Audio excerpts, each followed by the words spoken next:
how I processed and dealt with a breakup 5 years after the breakup. Without you, the past 5 years have been a constant tug of war between becoming and decaying, and the rope is on fire. I've earned myself 2 stubborn burnt hands that just turn to ash when I try to strum those strings that used to sing so sweet in the shadow of this moment.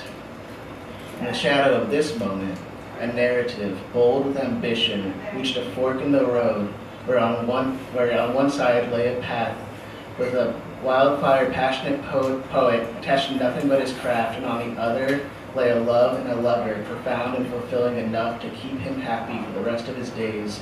I guess you can see the choice that I made.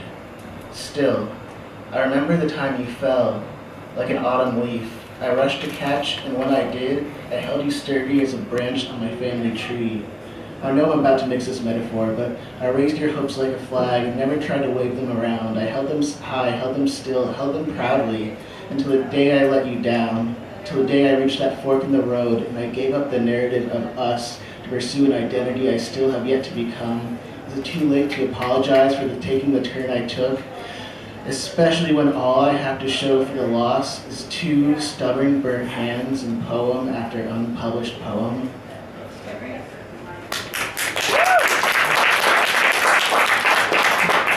And then this one is, I don't usually write to prompts, but there was a prompt given by a poet, just a powerful, wonderful, brilliant woman named Tara Hardy, and like you have to write about the things you're afraid to write. Not just the things you're afraid to tell people, but the things you're afraid to admit to yourself.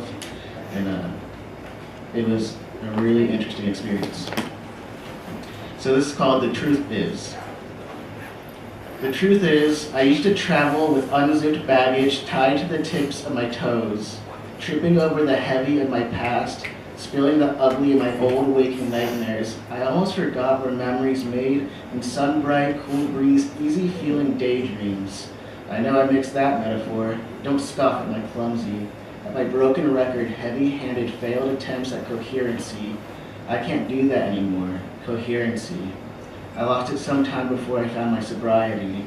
When I was young, I used to get day drunk off those sun-bright daydreams. I was the walking, dream-drinking poet who stumbled about towards the direction of and over the edge of his sanity, into days and nights and weeks and months of chandelier heart-shattering mistakes born beneath 420 fogs and stained by cheap box wine-drenched moments of admirably fucking stupid, unadulterated madness.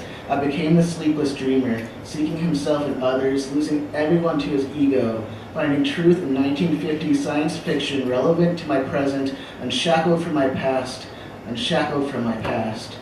The truth is, alcoholism tickled my ankles with one hand and slit my wrists with the other. Yeah.